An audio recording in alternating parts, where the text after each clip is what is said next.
Beyond Stillness, Stories After Stroke is made possible by our guests and tax-deductible donations from friends and listeners like you.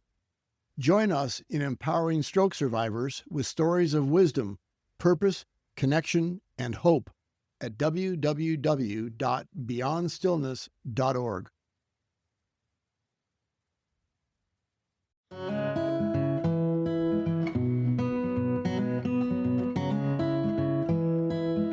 This week on Beyond Stillness, Stories After Stroke, we spotlight guest Julie Kitamura from Santa Cruz, California. Julie shares how friends, acquaintances, groups, and programs have helped her progress. She also offers a story about an unlikely comment from an unlikely friend who shifted her perspective on the circumstance. Her story is entitled What I've Learned. Thank you for joining us for part 2, Julie Kitamura's interview.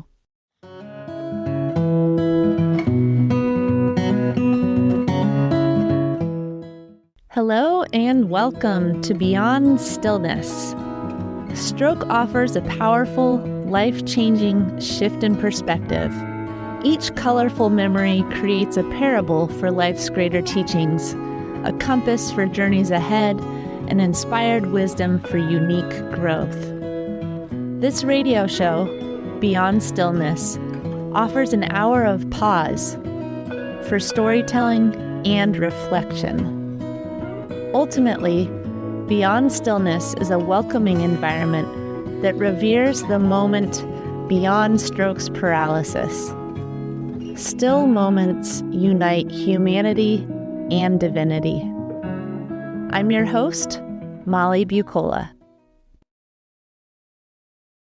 Today we welcome guest Julie Kitamura from Santa Cruz, California. She loves spending time with friends and family. Julie was a triathlete before her stroke in 2013 and continues to swim, bike, and run now.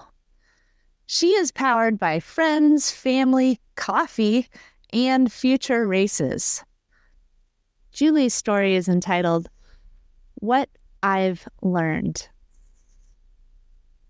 Before we begin, we take a moment of pause.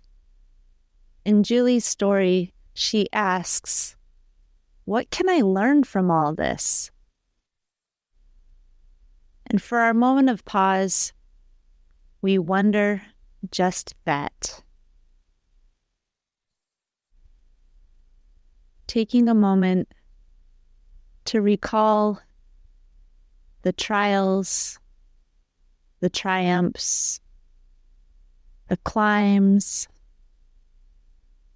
the celebrations, the relationships,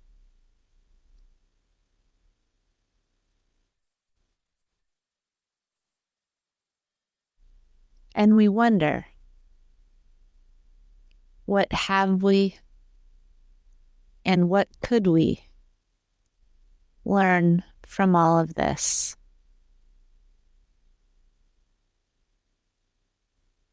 We ask for guidance. We ask for grace. We ask for wisdom. And we give thanks. Julie, in your story, you mentioned that you were on a triathlon training bike ride when you suffered your stroke. You thought you had a flat tire, dismounted your bike, and sat on the side of the road. What else do you remember about that moment? I didn't realize that I couldn't move, for one. Good thing I had a fireman. It's dusk time, kind of late, and the ambulance is coming.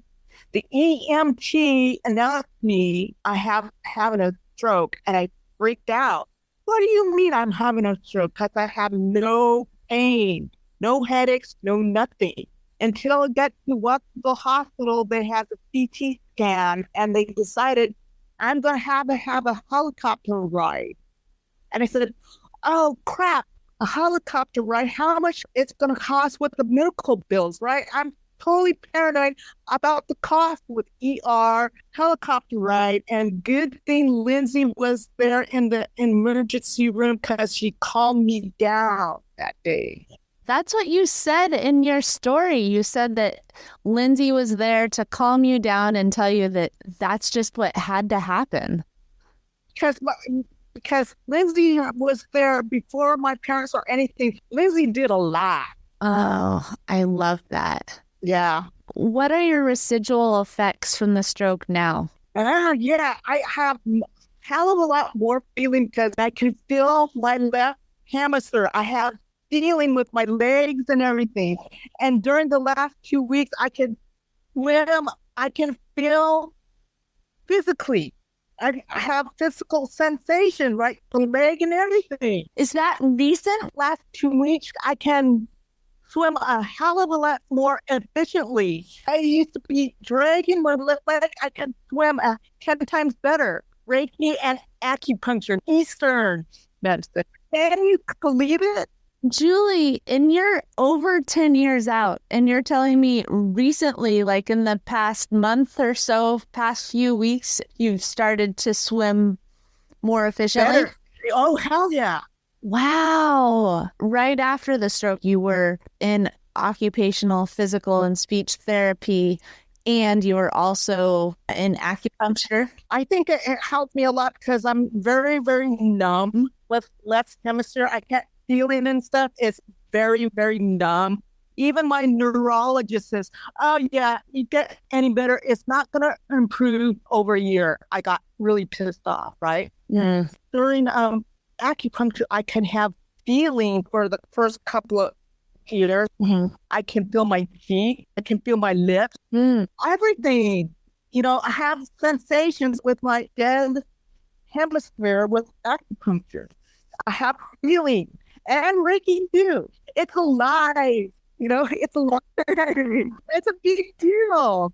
5 months ago, I realized I could feel my butt. Cabrillo College, the hill. I climbed lots of stairs. I said, God, I'm hurting. What's going on? I said, oh my God, I could feel my butt. I mean, it's a big deal. Feeling your butt, right? I can feel my butt cheeks and stuff. I can feel it. It's a big deal. It is a big deal. And you're 11 years out. And just recently you started feeling those places, right? My butt. Yes. Wow, Julie. Yeah. Before we started recording today, you said that you ride your bike to the bus station. Right.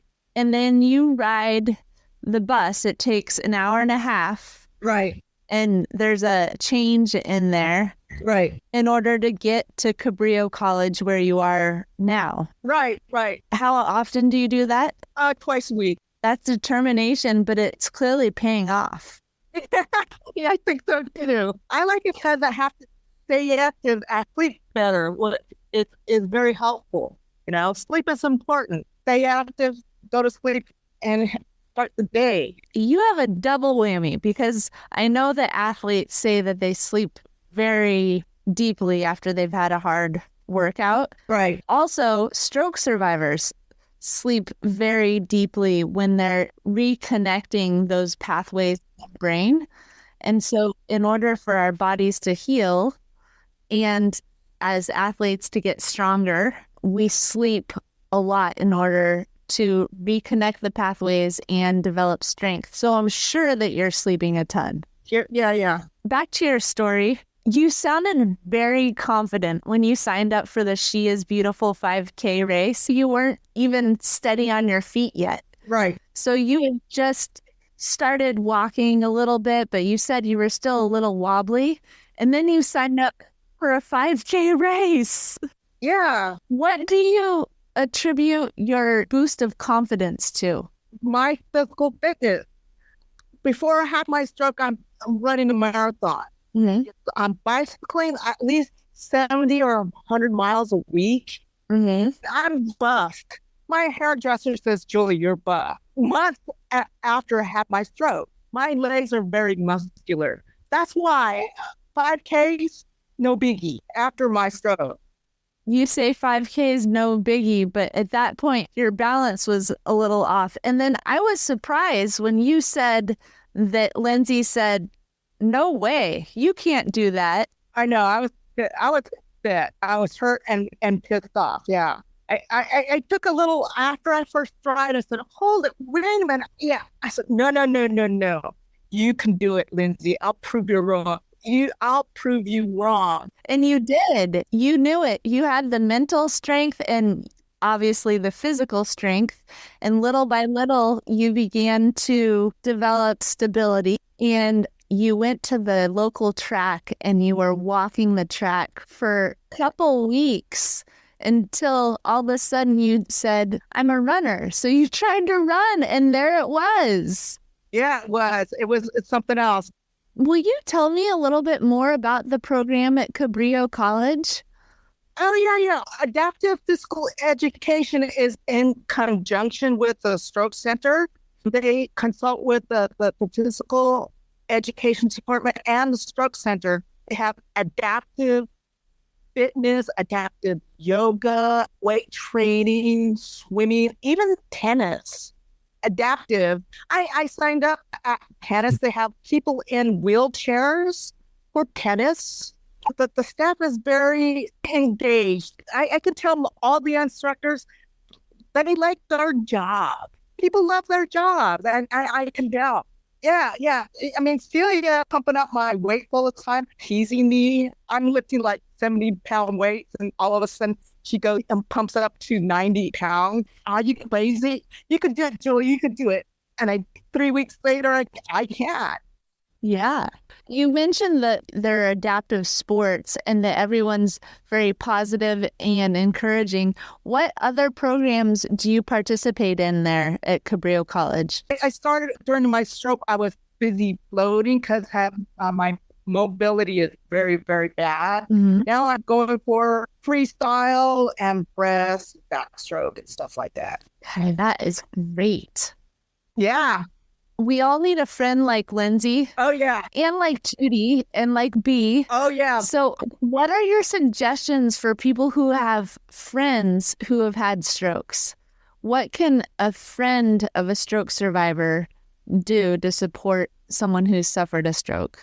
Just be normal, because my friend Judy goes camping a lot, Let's go camping. I'll do it. I'll take some hikes in nature. She always calls me for silly stuff like, hey, let's go to the picnic or at so-and-so's house or stuff like that. She'll call me again, let's get out of the house and visit me and I'll pick you up and stuff like that.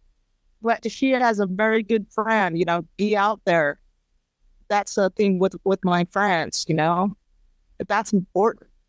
Get out of your environment and do something different. Yeah. Inclusion, to keep contacting you.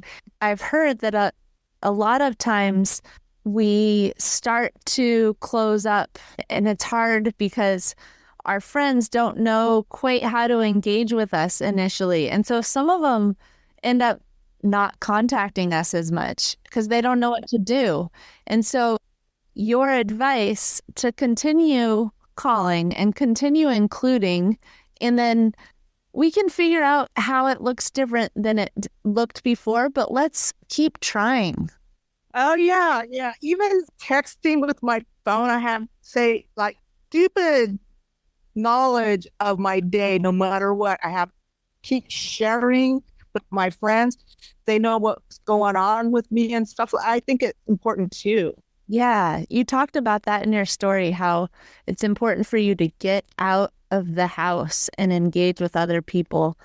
And sometimes we're not able to get out of the house. But if we have a way to connect with other people, like to text our friends or our family members, that gets our mind space out of what might be difficult right here and now. And it shifts us, reminding us that we're connected with people. Right. Yeah, absolutely. In your story, you briefly mentioned faith. I like that you offered more observations and questions than certainties. You had some profound quotes in there, Julie. I'd like you to tell me a little bit more about some of them. And I'm going to share them one by one, and I'd like you to expand on them a little bit. You said in your story, I need to learn something. I need to find my purpose, the reason I'm here. So far, what are your thoughts on that? It's for a reason. I thought about it. The night of my stroke, it's a miracle that stranger saved my ass, right? It's a freaking miracle. I thought about God, thinking to myself about me, about, God has a purpose for my stroke. Being that stranger, saving my butt, maybe it's kind of godlike experience in my life. So I got it. I understand what he was talking about. That stranger. I mean, it's a miracle, especially with my stroke. Without medical attention, I would be abandoned in that county road. It's a miracle. That stranger. You said, I need to learn something from this. Yeah, exactly. Tell me a little bit about what you feel like you've learned 11 years out. With my disability, I face to face with my mortality because my handicaps and my brain distortion with my physical inability, I realized with my life, it's very precious. With my mortality, with inability to move or walk or talk or smile is a miracle. Have feeling with my left butt is a miracle, Yeah. What do you feel your purpose is moving forward? I have confronted a lot of downfall after the 11 years. I have to live in the moment constantly, not in the past, but right here, right now, in the moment, and enjoy myself. It's worthless to have any negative thoughts. It's a waste of time. That's it. Yeah. Well, you say that's it, but that's a lot. Sorry. Well, it's true. Yeah. AA has the great serenity prayer. Okay. God grant me serenity to accept the things I cannot change. I love the first sentence. God grant me serenity to accept the things I cannot change. It's brilliant, right? I mean, serenity and acceptance, the things that I cannot change is brilliant.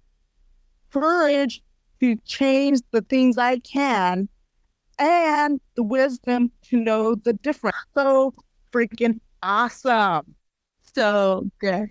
Speaking of acceptance, Julie, in your story, you wrote, can I let go of my suffering and desire to be pre-stroke me? Can you tell me more about that? Yeah, Buddhism, there's 4 sufferings of Buddhism: birth, old age, illness, and death. That's 4 sufferings. It's a lot about acceptance for my suffering. Acceptance a lot. It is tough. When you are in those moments that you feel like you're feeling the suffering, how do you accept? Have a memory, I guess. My cousin has a 3.5-year-old son, and is very happy. It's a small thing. And when he was 2 years old, and he tasted a lemon at the age of 2, tasting a lemon, it's huge, right? For a 2-year-old. And he needs to share everybody about that lemon. Taste the lemon and wow, is this incredible about this lemon? It's a very enlightening experience. I have to remember new experiences and not the negative. Mm-hmm. Yeah, you understand? Mm-hmm. Yeah. So I have to bring up, there's always golden moments in life. People have to let it in about the negative. No, it's very difficult. To let the positive in. Yeah, yeah, yeah. I mean, you have to poo-poo the negative, let it out there, right? And you have to settle in. Let the positive in. Yeah, it's very hard, Mm-hmm. you know. Lack of control is just kind of stucky. Mm-hmm. Can you speak to that as a stroke survivor, lack of control? It has to seek others for assistance and support. All the time, I don't have a driver's license. I have to go get a ride and all that stuff. It's hard to accept, but I have to let it go, right? Mm. That connects with what you said in your story. Let go of my suffering and desire to be pre-stroke me. It sounds like in asking other people for help and surrendering that and focusing on the positive, like you were saying, and remembering those positive moments, you're able to then accept and move on. Yeah, right. Mm. In your story, you said, "What have I learned from all this? I'm not a victim. I'm a survivor." Right. Victim is a very, very strong word. It's very negative. Victim is like abusive, but survivor is different than being a victim. What's a survivor in your eyes? As a survivor, I have to strive for more. I made it. Let's go on for me, right? I did it. Been there, done that. Let's move on. Julie, you are a survivor. You always strive for more. Well, yeah. And you move on. Yeah. Thanks, Molly. Thank you. And this week, for our moment of pause, we will turn to the Serenity Prayer, which is a suggestion of Julie's. Grant me the serenity to accept the things I cannot change, courage to change the things I can, and wisdom to know the difference. Amen. I love the ending for the Serenity Prayer is perfect.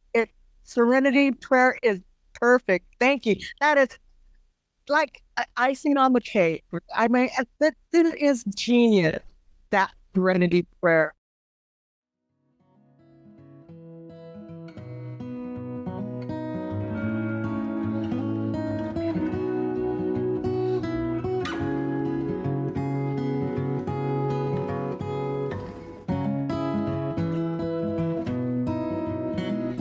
Thank you for devoting time and space to listen to Part 2, Julie Kitamura's interview. For the full story, please listen to Part 1, Julie Kitamura's story. Each colorful memory creates a parable for life's greater teachings, a compass for journeys ahead, and inspired wisdom for unique growth. In this episode of Beyond Stillness, guest Julie Kitamura from Santa Cruz, California, shared how friends, acquaintances, groups, and programs have helped her progress. She also offered a story about an unlikely comment from an unlikely friend who shifted her perspective on the circumstance. Her story is entitled, "What I've Learned." If you enjoyed this moment of pause for storytelling and reflection, please like, share, or subscribe to the Beyond Stillness Stories After Stroke podcast. Again, thanks for listening, and remember, as part of the stroke community, you are more than supportive. You are inspirational.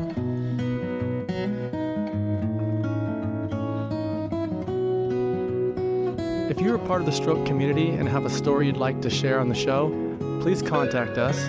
Email molly@beyondstillness.org.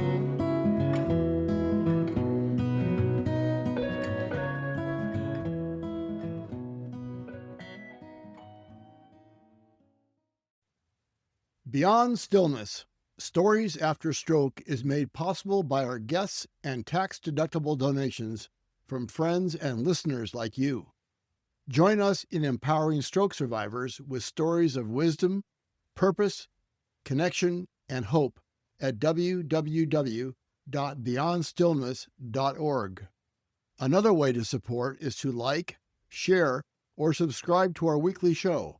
Again, thank you for devoting time and space for this week's episode of Beyond Stillness, Stories After Stroke.